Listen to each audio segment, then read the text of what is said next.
মাগরিবের নামাজের পরে হাসবুনাল্লাহু নি'মাল ওয়াকিল এই দোয়াটা যদি 33 বার করে পাঠ করতে পারে, আল্লাহ পাক নগদে তাকে 4টা পুরস্কার দান করে দেয়। যেরকম সুবহানাল্লাহ।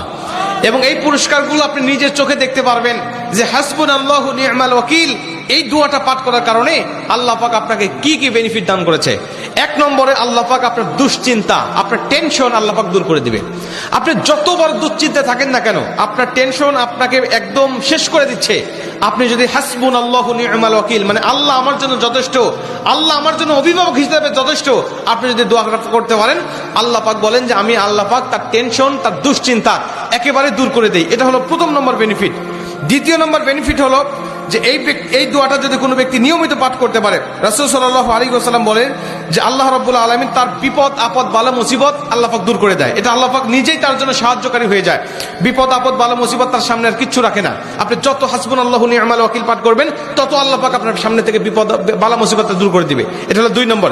3 নম্বরে নবীজি সাল্লাল্লাহু আলাইহি ওয়াসাল্লাম বলেন যে ব্যক্তি হাসবুনাল্লাহু নি'মাল ওয়াকিল বেশি বেশি পাঠ করবে, আল্লাহ রাব্বুল আলামিন সে যদি কারোর দ্বারা জুলুম শিকার হয়ে থাকে, সে মাজলুম, তার উপরে কেউ জুলুম করেছে, তার উপরে কেউ কষ্ট দিয়েছে, তাকে এই কষ্টটা সে পেয়ে আল্লাহ পাকের কাছে হাসবুনাল্লাহু নি'মাল ওয়াকিল পাঠ করেছে, আল্লাহ পাক বলেন নিজেই আমি ওই মাজলুমের পক্ষে হয়ে যাই, জালেমের বিপক্ষে আমি আল্লাহ নিজের অবস্থানটা দাঁড় করা দেই। যেরকম সুবহানাল্লাহ। ভাই, আল্লাহ যদি আপনার পক্ষে দাঁড়ায় যায়, আপনার কিছু লাগে? আল্লাহ যদি আপনার জন্য সাহায্যকারী হয়ে যায়, আর কিছু লাগে? আপনাকে কোন জালিম আপনার উপর জুলুম করছে, আপনি হয়তো বা সেই জালিমের কাছে আপনি কিচ্ছু না, একেবারে তুচ্ছ, কিন্তু আল্লাহ তো তার থেকে অনেক বেশি শক্তিশালী। আল্লাহ পাক বলে যে আমি তখন ওই মাজলুমের পক্ষে দাঁড়া যাই, ওই জালিমের বিপক্ষে দাঁড়া যাই, আমি আল্লাহ আমার নিজের মতো করে আমি তখন বিচারটা শুরু করে দেই। যেরকম সুবহানাল্লাহ। এজন্য যদি কেউ আপনার উপর জুলুম করে, আপনি হতাশা হবেন না, আপনি কষ্ট পাবেন না, আপনি আসমানের দিকে মুখটা উঁচা করে বলবেন হাসবুনাল্লাহু নি'মাল ওয়াকিল নি'মাল মাওলা ওয়া নি'মান নাসির। আপনি এই দোয়াটুকু শুধু পাঠ করবেন, দেখবেন যে আল্লাহ পাক আপনার সব হতাশা, সব দুশ্চিন্তা, সব টেনশন আল্লাহ পাক মুহূর্তের মধ্যেই আল্লাহ পাক আপনার দূর করে দিয়েছে। যেরকম সুবহানাল্লাহ। এবং 4 নম্বরে রাসূল সাল্লাল্লাহু আলাইহি ওয়াসাল্লাম বলছেন যে তাকে আল্লাহ পাক দুনিয়া এবং আখিরাতের কল্যাণগুলো আল্লাহ পাক তাকে দান করে দেয়।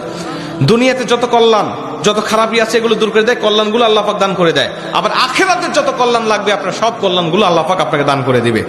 আল্লাহ পাক আমাদের সবাইকে এই 4টি ফজিলতগুলো পাওয়ার আশায় হলেও আল্লাহ পাক আমাদের সবাইকে এই হাসবুনাল্লাহু নি'মাল ওয়াকিল এটা মাগরিবের পরে 33 বার, অনেক মুহাদ্দিস বলেন ফজরের পরে 33 বার, যদি কোনো ব্যক্তি 11 বার পড়তে চায় সমস্যা নেই, কিন্তু 33 বার পড়তে পারলে সবচেয়ে ভালো ফলাফল পাওয়া যায়। আপনারা অধিকাংশ 33-এর অধিক পড়লেও কোনো সমস্যা নেই।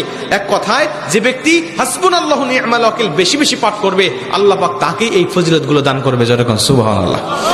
যতগুলো আমলের কথা বলা হয়েছে আল্লাহ পাক আমাকে সহ সবাইকে